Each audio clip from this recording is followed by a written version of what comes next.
Bonjour à toutes et à tous et bienvenue sur cette nouvelle vidéo dans laquelle on va voir un moment crucial d'une partie entre Magnus Carlsen et Alexei Shirov. Donc ça c'est dans un premier temps puisqu'on verra d'autres positions pareil dans lesquelles il y a des moments cruciaux dans les parties importantes. On va pas en faire des tonnes non plus mais on va en faire quelques-unes, histoire que vous puissiez un petit peu vous exercer. Et je vous invite tout de suite à vous rendre dans le lien de la description et à me donner votre email comme c'est demandé sur la page sur laquelle vous allez atterrir, parce que cela me permettra de vous envoyer 3 séries d'exercices tactiques. Donc ce sont des séries de maths en 2 coups, des séries de maths en 3 coups et une série de maths en 4 coups. Voilà, donc si vous les voulez, donnez votre adresse mail dans le lien qui est situé sous la description de cette vidéo, dans la description de cette vidéo. Donc voilà, on va continuer sur cette première position. Donc ok, Magnus Carlsen a les blancs, il est 2765, Alexei Shirov il a 2740, ça se joue à Foros en 2008. Et dans cette position, Magnus Carlsen trouve le gain. Donc le gain, c'est un réseau de maths, tout simplement, dans lequel Shirov va tomber. Il n'a pas le choix, il va essayer de se défendre, on va voir comment, mais il ne va pas trouver la porte de sortie ici. Alors tout simplement, le coup ici, pour ceux qui veulent continuer à chercher, mettez pause, c'est Roi G3. Et après Roi G3, tour A5, pour essayer de placer une pièce peut-être ici, pour venir limiter peut-être l'action de, on va dire, de la tour, essayer d'échanger une tour ou essayer de, comme ça, d'amener une pièce qui pourrait venir sur cette 5e rangée. Alors, on ne sait pas encore trop pourquoi, mais c'est en tout cas l'idée qu'a Shirov, et c'est vrai que c'est une idée qui semble intéressante puisqu'on ne peut pas mettre la tour directement sur cette case en A6, pardon. Donc on essaie de la mettre sur A5 et de la ramener ici pour venir échanger le matériel. Malheureusement pour Alexei Shirov, il y a évidemment une combinaison de gains ici qui ne laissera pas le temps de faire tour E5. Et cette combinaison de gains, elle est introduite par le coup fou G6 échec. Donc fou G6, roi G5. Et là, il y a 2 possibilités. Alors je vais vous laisser les chercher. Bon, c'est pas du très grand art, on va dire. Pour un joueur du niveau de Magnus, on va dire que c'est simplement un petit réchauffé. Mais quand même, c'est assez amusant de voir que 2 coups sont possibles ici et aboutissent tous les deux à un mat en 2 coups. C'est le coup F4 et le coup H4 avec la même idée. Donc, admettons H4. Donc, il y aurait tout simplement prise en passant forcée, puisque le roi n'a plus de case. C'est contrôlé par le fou, c'est contrôlé par la tour, ici, et ici c'est contrôlé par le roi. Donc le roi n'a plus de case, prise en passant forcée, ce qui nous laisse maintenant la possibilité de pousser ce pion-là et de faire simplement échec et mat. Voilà la première variante avec H4. La deuxième, elle est symétrique, c'est avec F4 au lieu d'H4. Donc ici F4, pareil, le roi n'a plus de case, donc il est obligé de prendre en passant sur F3, et après quoi on mate sur H4. En fait, la seule question qui est posée ici, c'est est-ce qu'on veut mater sur F4 ou sur H4? C'est la seule question qui est posée ici.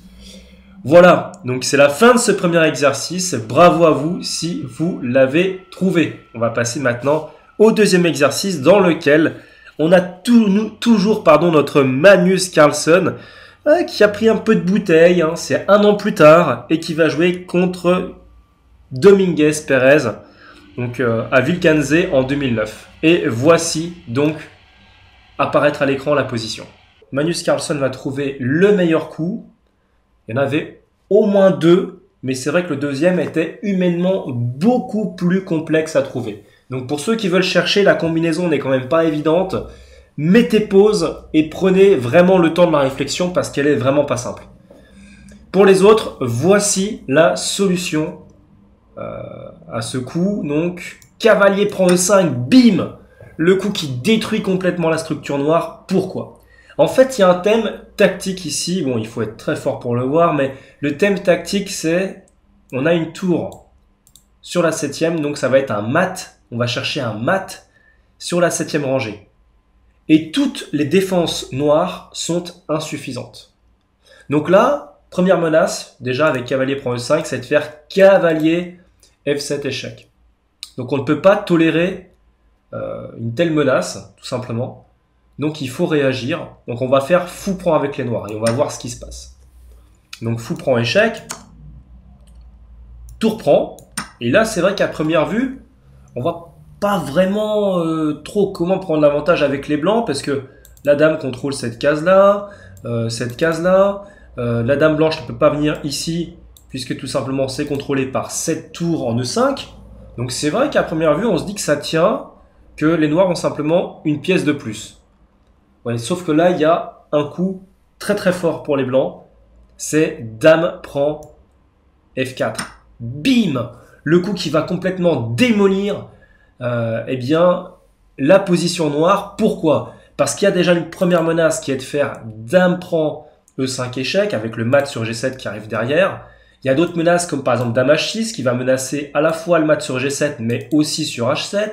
Il y a la menace dame F6 qui va menacer mat sur G7, qui va menacer de prendre la tour sur D8. Enfin bref, c'est le gros souk ici, d'accord? Donc il n'y a pas vraiment de solution, il n'y a que deux possibilités noires, les deux sont insuffisantes. Dame F5 par exemple se heurte évidemment à dame H6. Dame H6, double menace de mat, ici et ici. Il n'y a pas de solution. Et si tour D7, alors simplement tour B8. Pas de solution ici. On va revenir un tout petit poil en arrière. Qu'est-ce qui se serait passé si les noirs ici avaient joué tour F5? Eh bien, tout simplement, dame H6. C'est la même chose. Et ici, c'est le fou en fait qui empêche les noirs de prendre sur F2. Donc, on a vraiment la possibilité de mater soit sur G7, soit sur H7.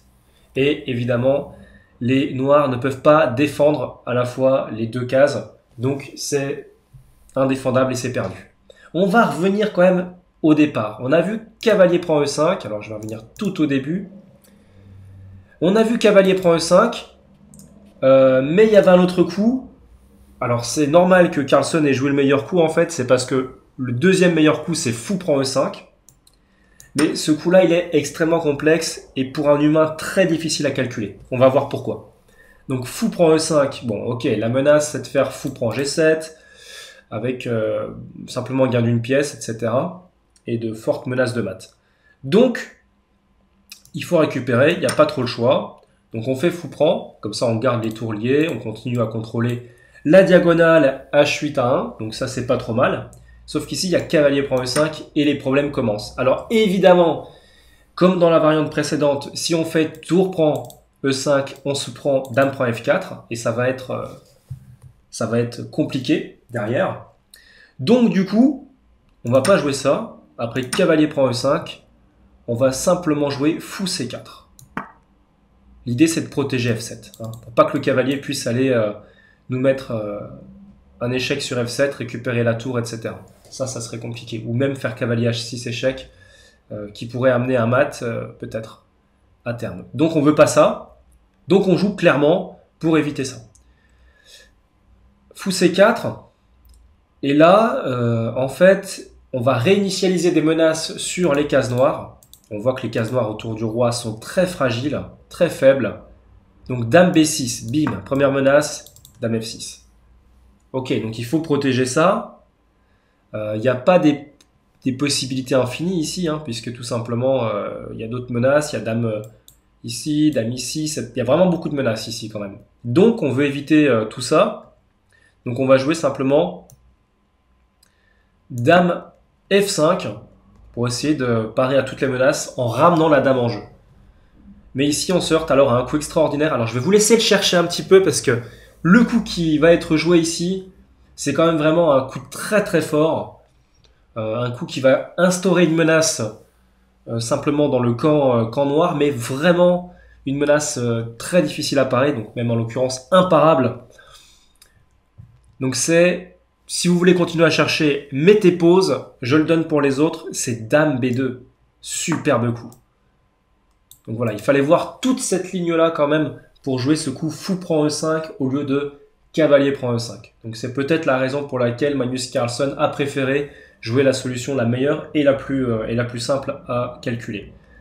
Donc Dame B2, effectivement, la menace est mortelle. On est obligé de faire Roi G8, hein, sinon je vous laisse chercher par vous-même ce qui se passe. Donc on va se prendre simplement un double échec, on va se prendre cavalier H6 et on va se faire mater. Ok, donc Roi G8 forcé. Et maintenant, je vous laisse à nouveau chercher le coup qui tue. Donc là, il y a un coup qui est très fort. Et ce coup va laisser une de nos pièces en prise, mais comme on a derrière une récupération énorme au niveau du matériel, c'est suffisant. Ça justifie le cadeau. Cavalier G4. Menace, cavalier H6, échec, avec des réseaux, on le voit, des réseaux de maths un peu partout. Ok, donc tour prend E1. Roi H2, on a donné une tour. Et ici, il faut parer le mat en G7. Parce que la dame et la tour sont coordonnées sur cette case en G7, donc tour D7. Oui, mais le problème c'est qu'il y a cavalier H6, échec, donc fourchette royale. Et regardez bien que ce fou n'est pas protégé en C4. Donc roi F8, donc là ça ne change pas grand chose, hein, roi F8. Tour B8 échec pour ne pas donner la tour après récupération de la dame. Donc hop, petit échec. Alors si tour E8 ça change rien, on fait tour prend, roi prend, cavalier prend et on récupérera beaucoup de matériel.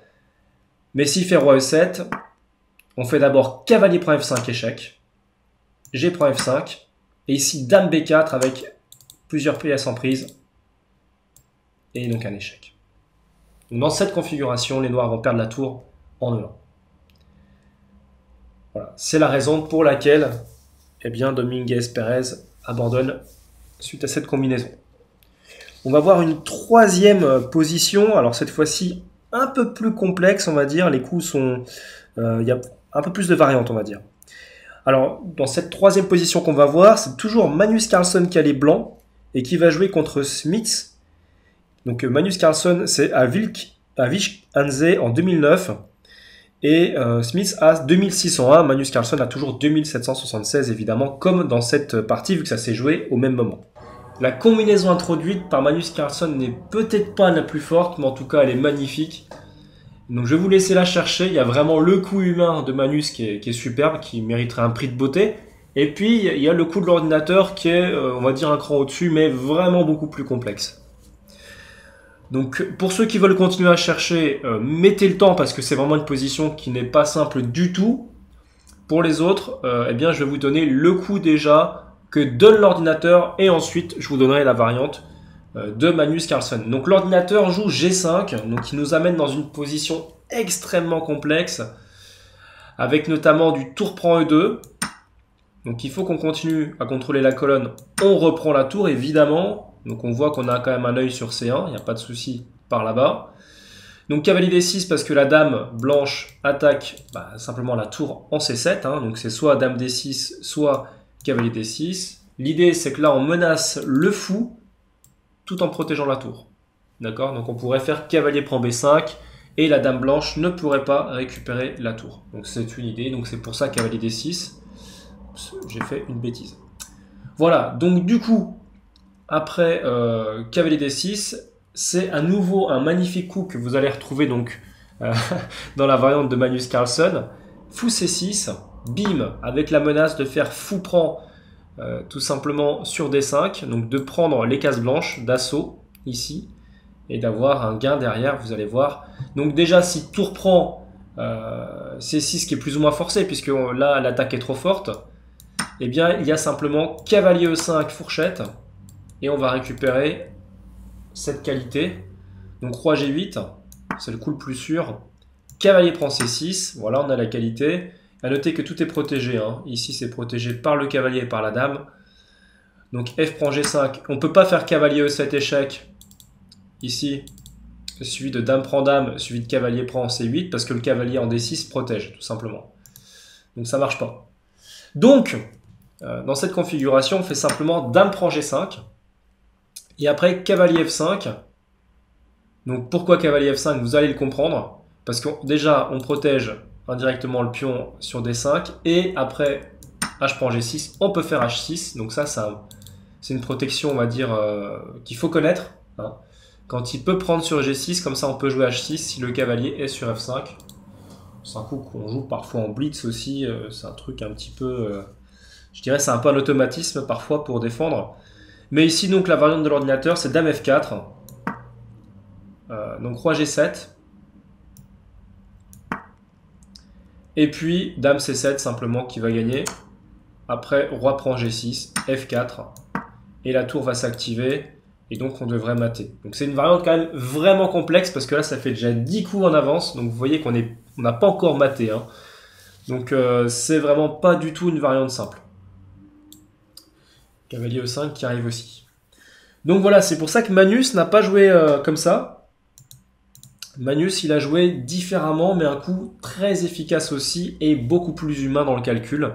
Il a joué fou C6. Alors déjà pourquoi est-ce que les noirs ne prennent pas en C6? Bah, tout simplement, si tour prend C6, il peut y avoir tour prend E7, ou alors il peut y avoir simplement cavalier E5, suivi de cavalier prend C6, vu qu'il y a échec. Donc, pas de prise ici sur C6. Deux coups sont vraiment envisageables. On a roi G7 et on a dame D8. Alors, qu'est-ce qui se passe sur dame D8, par exemple?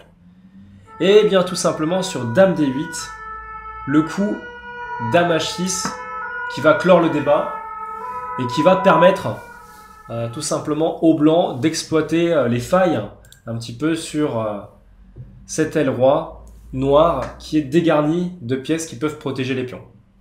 Donc ok, on ne peut pas jouer comme ça. Et maintenant, qu'est-ce qui se passe sur roi G7? Eh bien alors là, on va voir, il y a une combinaison aussi avec H6, roi H8. Donc la combinaison implique un certain nombre de coups. Cela dit, elle n'est pas très compliquée à calculer vu que c'est vraiment une ligne directe. Donc tour prend E7, tour prend E7, tour prend E7. Ok, dame prend, c'est forcé. Et fou prend, tout simplement. Et ça, c'est un petit peu piégeux parce qu'en fait, il n'y a pas possibilité de récupérer ici. Les blancs finissent avec une pièce de plus. Alors déjà, la première variante, qu'est-ce qui se passerait sur... Alors, je vais vous montrer la première qui est la plus simple. Fou prend. B7, bon là, c'est simple, hein, c'est mat en 3. Dame B8 échec, bon ok. Et puis le petit mat du couloir bien sympathique. Mais il y a l'autre variante qui est un petit peu plus corsée sur dame prend. Donc dame prend F6, roi G8. Alors on ne peut pas mater sur G7 évidemment parce que la dame couvre. Mais ce qu'on peut faire en revanche c'est le petit coup dame D8 et après roi F7, le mat en un coup introduit par cavalier G5 échec et mat, vu qu'on prend la case 6. Voilà. Donc c'est la fin de cette vidéo. J'espère que ces 3 petites positions d'études vous ont plu. Quant à moi, je vous dis à vendredi soir prochain pour la prochaine vidéo, puisque je vais poster donc une vidéo par semaine sur la chaîne échec. Et donc je vous souhaite de rapides progrès.